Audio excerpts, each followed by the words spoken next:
Hi there, Jen Beyrle from the Oregonian, joined by Andrew Greif, and we are here at the Mo Center where Oregon just wrapped up their pro day. All eyes were on DeForest Buckner. He said he just got invited to the NFL draft. Not sure if he's going to go yet, but how do you think he did today? Well, he gave himself a B, and so I'll stick with that. He was kind of participating in some drills that were a little far off to see. He didn't run the 40-yard dash like he did at the combine. Apparently, he thought he did that well enough there. So he stuck to a lot of blocking drills, and he said he thought there wasn't anything that he needed to really work on leaving the combine, but he didn't feel like he really knocked it out of the park today either.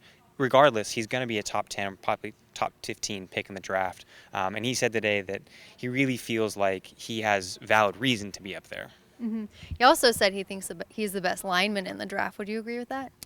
I think it's really a toss-up between him and Joey Bosa. Bosa said the exact same thing at the combine. He thought he was the top defensive lineman in the draft.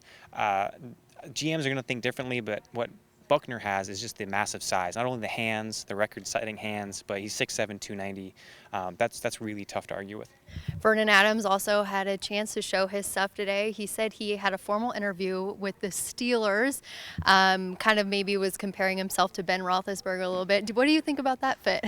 Ben is really elusive in the pocket too, although he's about, what, a foot taller? No. I don't know about that fit. They run a lot of stuff out of the shotgun. From the naked eye, it's a very surface level comparison.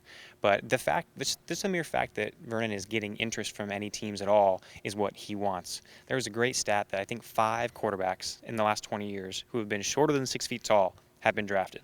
So he's fighting a huge bias right now with his height. He just needs one team, whether that's the Steelers or the 49ers. He said he talked to Chip Kelly at the NFL Combine. That's really all he wants.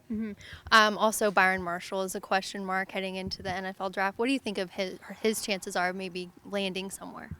I came out of today thinking actually better than I did going in. He ran by hand time 4.440. Who knows what that'll actually come out to, but he showed good quickness, and he's only been training for 3 weeks since he got cleared after the leg injury. So, because he didn't really participate in any field drills at the combine, he met with Denver and Tampa there in some formal interviews.